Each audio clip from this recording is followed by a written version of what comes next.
لیکن کیا بتاؤں حضرات علماء، ہم لوگوں نے اپنے مدارس میں پڑھنے والے طلبہ کا پورا حق ادا کیا ہے یا نہیں، اس کا فیصلہ میں آپ پر چھوڑتا ہوں۔ ہم اپنے طلبہ کو سب سے زیادہ کون سی بحثیں پڑھاتے ہیں؟ کوئی جواب دے گا؟ آپ تو ابو جندل ہیں۔ ابو جندل کتنے بہادر صحابی تھے۔ یا تو نام واپس لے لوں گا میں آپ سے، یا میں جواب لوں گا۔ ان لوگوں سے ڈر رہے آپ۔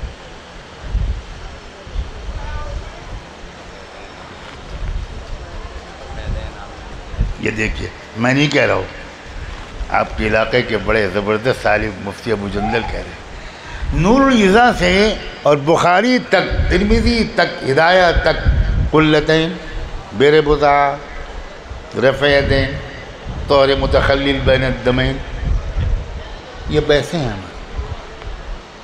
ہم اسی میں سارا زور لگا لیتے ہیں۔ کتاب الاخلاق، کتاب الرقاق، کتاب الزہد، کتاب الجہاد، کتاب الفتن، کس طرح ہم آخر میں دورے کے طور پر پڑھاتے ہیں۔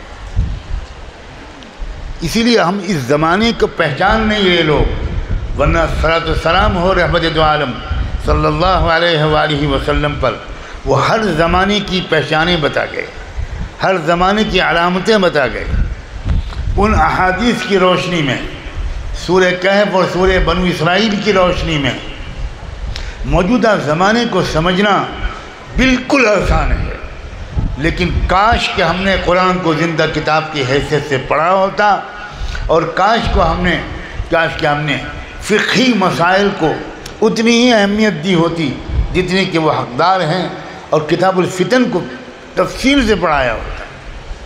حضرت مولانا الیاس رحمۃ اللہ علیہ نے علماء کے لیے جو نصاب رکھا تھا، جو وہ خود پڑھاتے تھے، مجھے بتایا خود حضرت مولانا عبید اللہ بلیاوی رحمۃ اللہ علیہ نے، اور حضرت مولانا سعید احمد خان مہاجر مدنی رحمۃ اللہ علیہ نے، کہ حضرت مولانا الیاس رحمۃ اللہ علیہ البدایہ والنہایہ پڑھاتے تھے۔ پوری البدایہ 12 جلدوں میں ہے، البدایہ والنہایہ پڑھاتے تھے۔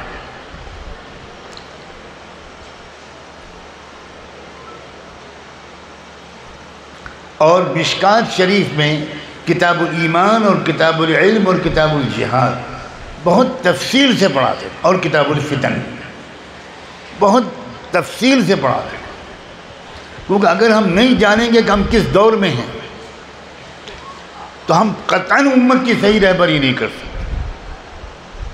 ہم خود حیران و پریشان رہیں، ہم خود شک اور وسوسوں میں مبتلا رہیں۔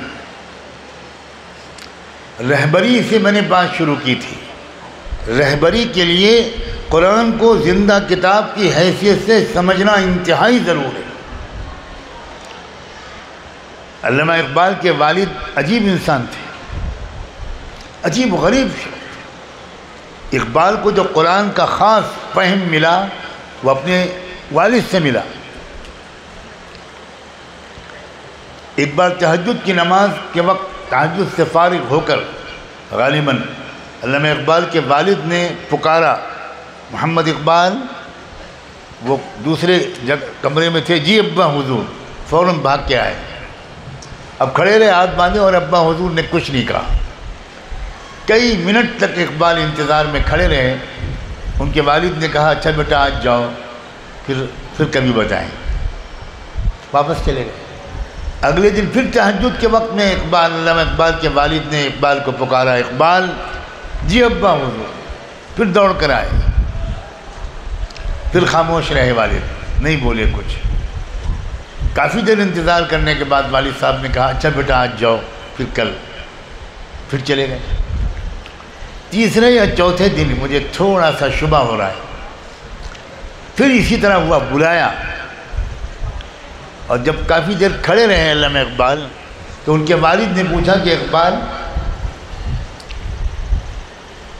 تم قرآن کیسے پڑھتے ہو؟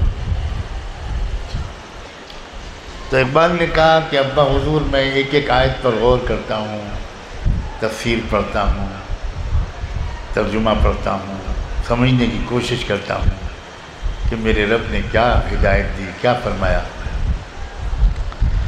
کہنے لگے اقبال سنو، 3 دن سے میں تم کو بلا رہا تھا، ایک بات کہنا چاہتا تھا، پھر تذبذب پیدا ہو جاتا تھا، آج شرح صدر ہو گیا ہے تو میں کہہ دیتا ہوں اقبال قرآن کو اس طرح پڑھا کرو جیسے قرآن ابھی تمہارے اوپر نازل ہو رہا ہے۔ اسی کو اقبال نے کہا کہ تیرے ضمیر پر جب تک نہ ہو نزول کتاب، تیرے ضمیر پر جب تک نہ ہو نزول کتاب، گرہ کشا ہے نہ راضی نہ صاحب کشاف۔ میں ہاتھ جوڑ کر دست بستہ علماء کرام سے گزارش کرتا ہوں خوب غور فرمائیں کہ قرآن کو زندہ کتاب کی حیثیت سے ہمارے طلباء سمجھنے کی ابتدائی صلاحیت اور استعداد کیسے پیدا کریں۔ جیسے ہی کوئی مسئلہ پیش آئے، اپنے گھر میں، اپنی ذات میں، اپنی فیملی میں، محلے میں، گاؤں میں، قصبے میں، شہر میں، ملک میں، دنیا میں، فلسطین میں، اسرائیل میں، کہیں کوئی مسئلہ پیش آئے، فوراً ہمارے ذہن میں قرآن مجید آ جانا چاہیے کہ اس بارے میں قرآن یہ کہتا ہے، اس بارے میں قرآن یہ کہتا ہے۔ وَقَضَيْنَا إِلَىٰ بَنِي إِسْرَائِيلَ فِي الْكِتَابِ لَتُفْسِدُنَّ فِي الْأَرْضِ مَرَّتَيْنِ وَلَتَعْلُنَّ عُلُوًّا كَبِيرًا۔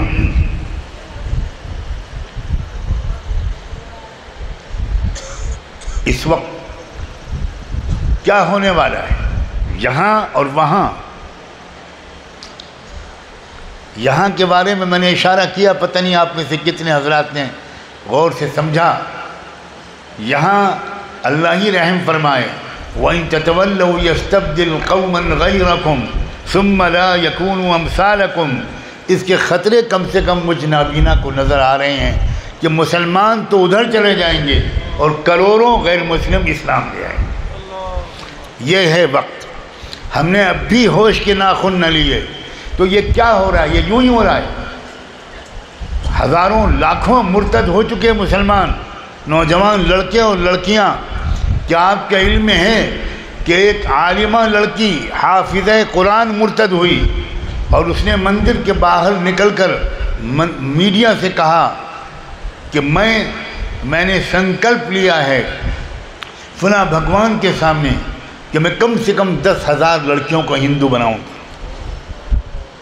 کیا ہو رہا ہے ہمیں کچھ خبر ہی نہیں، یہ کیا ہو رہا ہے؟ یہ ہو رہا ہے وَإِن تَتَوَلَّوْا يَسْتَبْدِلْ قَوْمًا غَيْرَكُمْ۔ اللہ کو ہماری کوئی ضرورت نہیں ہے، پوری امت مسلمہ مرتد ہو جائے، اللہ کی شان کبریائی میں کوئی فرق نہیں پڑے گا۔ لو ان اولکم وآخرکم وانسکم وجنکم كانوا على اتقى قلب رجل واحد منكم ما زاد ذلك في ملكي شيئا ولو ان اولکم وآخرکم وانسکم وجنکم كانوا على افجر قلب رجل واحد منكم ما نقص ذلك من ملكي شيئا۔ حدیث قدسی ہے جس میں اللہ خود فرما رہے ہیں تم سب پہلے سے لے کر آخری امتی تک سب، سارے انسان اور سارے جنات اگر سب کے سب پکے ایمان و تقوی والے بن جاؤ، جان لینا تمہارے ایمان و تقوی کی وجہ سے میری شان شہنشاہی میں کوئی اضافہ نہیں ہوگا، اور تم سب کے سب، سارے انسان اور سارے جنات سب بدترین فاسق و فاجر اور کافر و نافرمان ہو جاؤ تو میری شان شہنشاہی میں کوئی کمی نہیں ہے۔